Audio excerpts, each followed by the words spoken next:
One of the most surprising parts of recovery was learning to forgive myself. For so long, I'd carried this narrative that I was irreparably broken, that my mistakes defined me. Early on, every slip, every moment of weakness, felt like proof that I was failing not just myself, but my family. Therapy taught me to reframe those moments. They weren't proof of failure.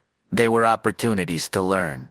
Each craving I resisted, each difficult conversation I survived sober, each time I admitted a relapse honestly, was evidence that I could handle life differently. Slowly, I started to believe it. Slowly, I started to trust myself again.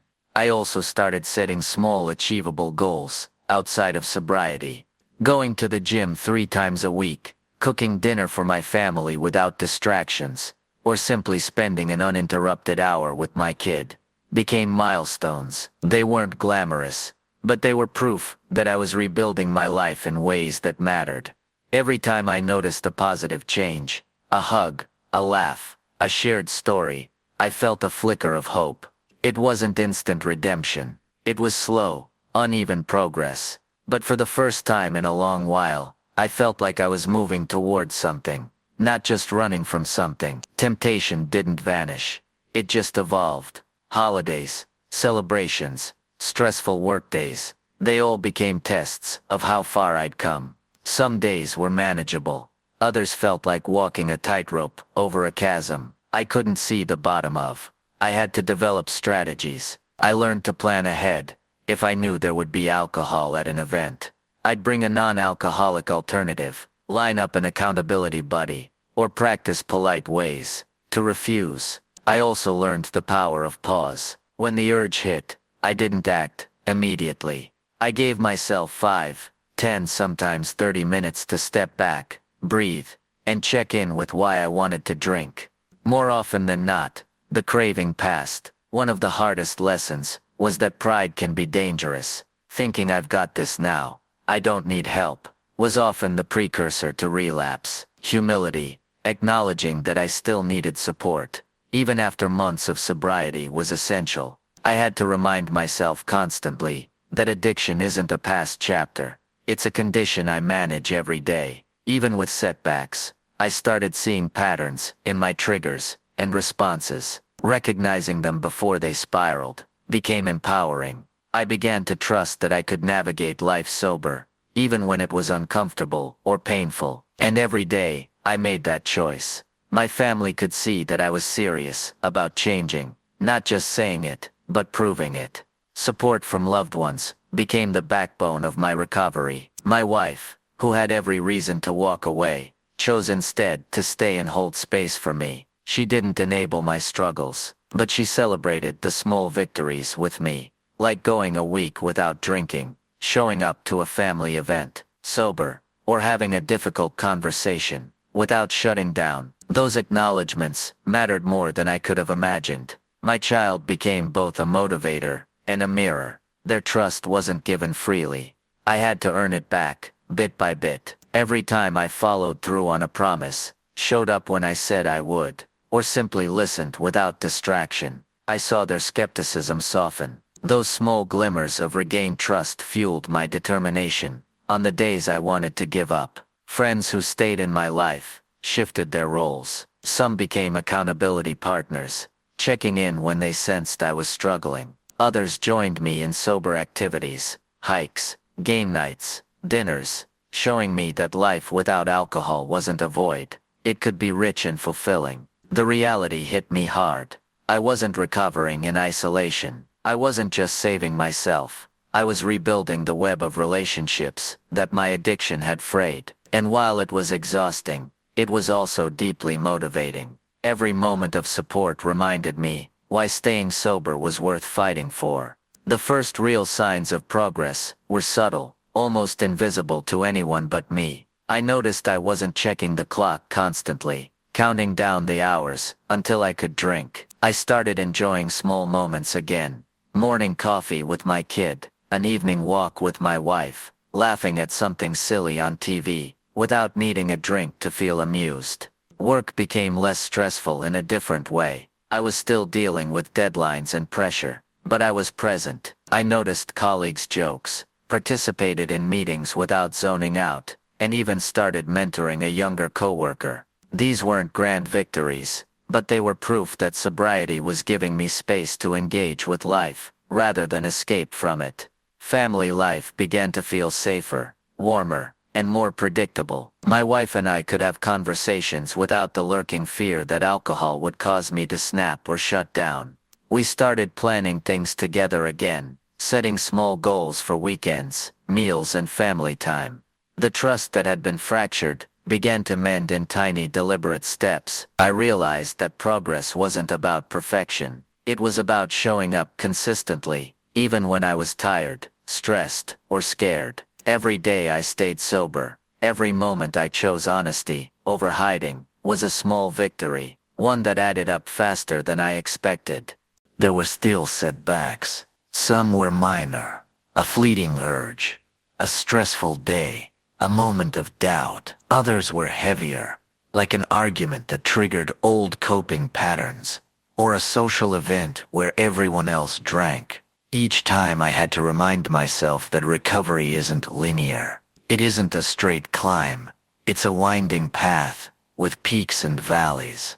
What helped most during those moments was reflection. I'd take a few minutes to write down what triggered me, how I felt, and what I did to cope. Sometimes I succeeded, sometimes I stumbled, but analyzing these moments without judgment gave me tools for next time. I started to see patterns in my behavior and cravings, which made them more manageable. I also leaned more on my support network.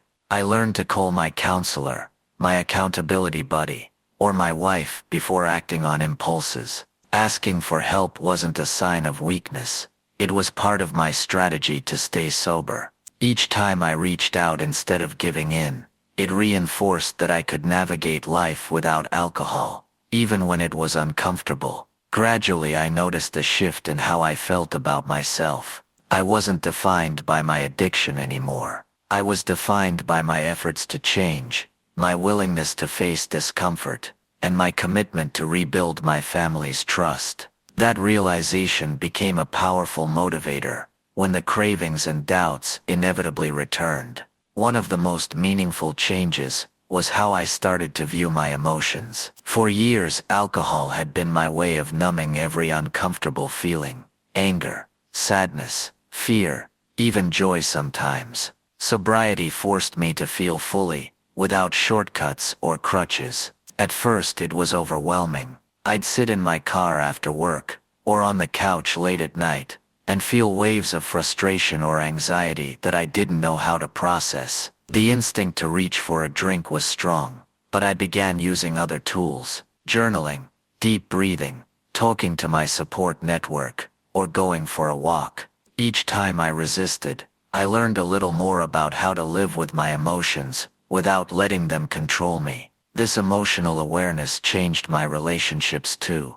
Arguments with my wife became less about explosions of anger and more about calm discussions. I could listen without immediately reacting. I could apologize sincerely. I could celebrate small victories with genuine joy, instead of pushing through them with alcohol. I realized that sobriety wasn't just about stopping drinking. It was about learning to live fully. And while that was sometimes painful, it was also deeply liberating. For the first time in a long time, I felt like I was not just surviving, but actually living. Slowly, I began noticing tangible changes in my family life. My kids started opening up to me again, sharing stories from school, or asking for advice on small problems. I could see the relief and joy in my wife's eyes when we spent uninterrupted evenings together. Those moments, once taken for granted, now felt like precious rewards for staying the course. Even our routines began to feel restored. Family dinners became consistent, instead of chaotic. Weekends were spent doing activities rather than hiding in my own world, and bedtime became a time for connection, instead of distraction. I realized that trust doesn't come back overnight. It returns piece by piece, with each act of consistency and honesty. I also noticed internal changes. I could finally enjoy achievements at work, without feeling the urge to numb myself afterward. I laughed more freely, I slept better, I felt grounded in a way I hadn't in years. These small victories reinforced my motivation, reminding me that sobriety wasn't just about avoiding the negatives, it was about reclaiming the positives I had lost. Recovery was still hard, still a daily challenge, but it was no longer a lonely struggle. I had a support system, tools to manage cravings, and a life worth fighting for. And that realization made all the difference.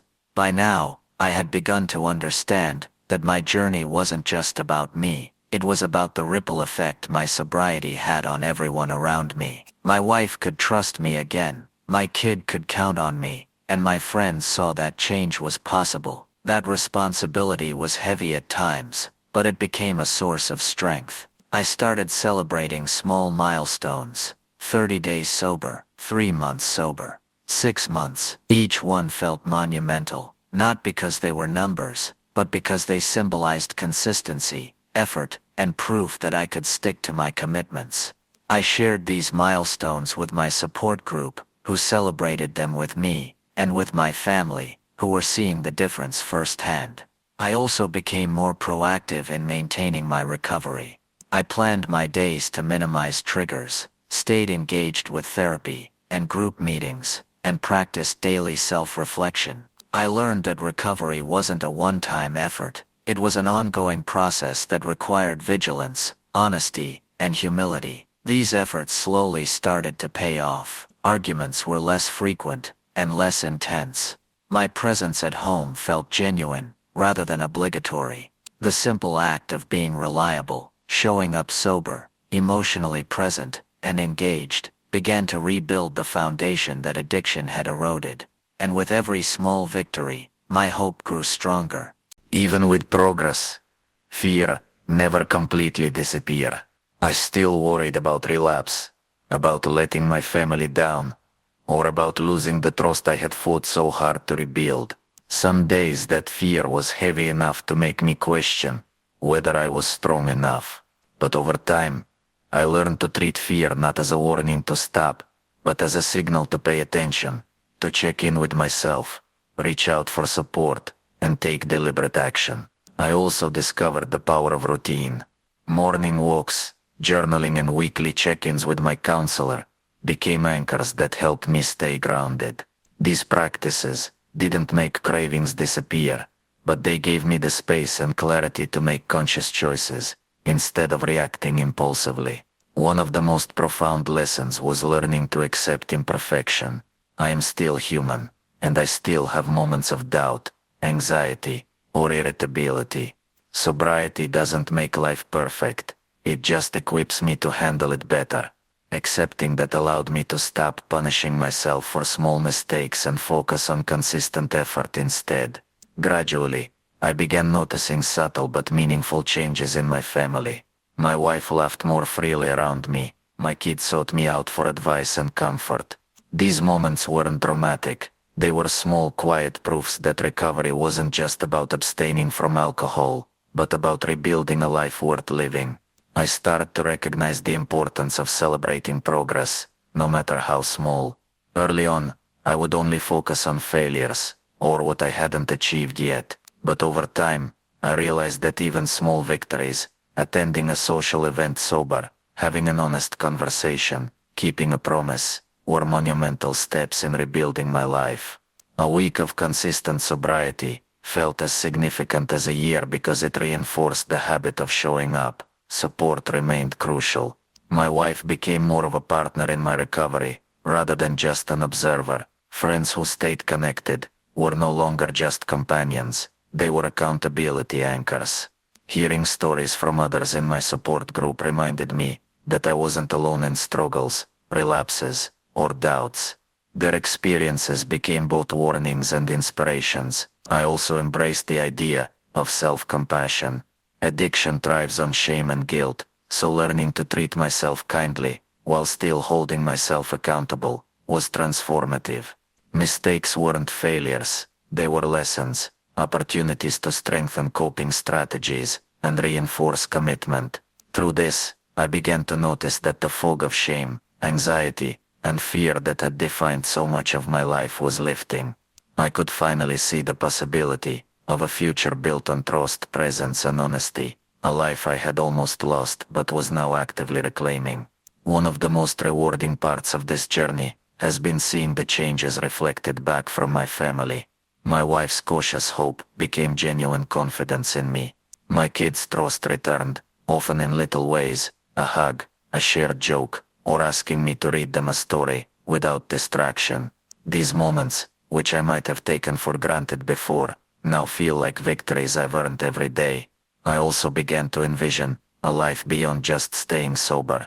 I started thinking about long-term goals, planning trips, investing time in hobbies, and nurturing relationships that I had neglected. Recovery didn't just open a door away from alcohol, it opened a path toward a fuller, richer life.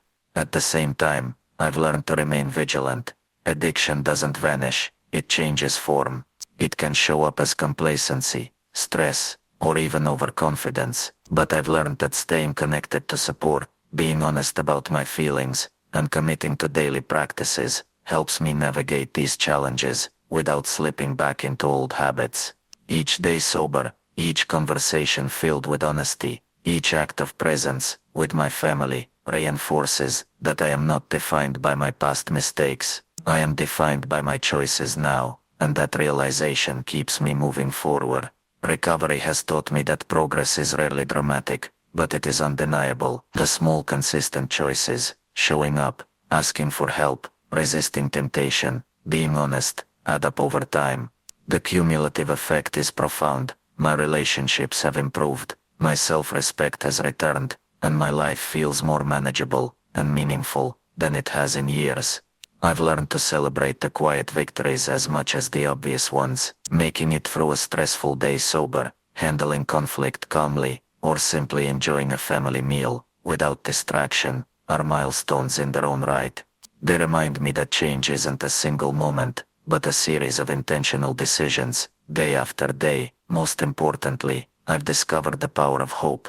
Even after years of shame, anger, and failure, it's possible to reclaim your life, rebuild, trust, and grow closer to the people you love. The process is messy, sometimes painful, and never linear, but it's worth every ounce of effort.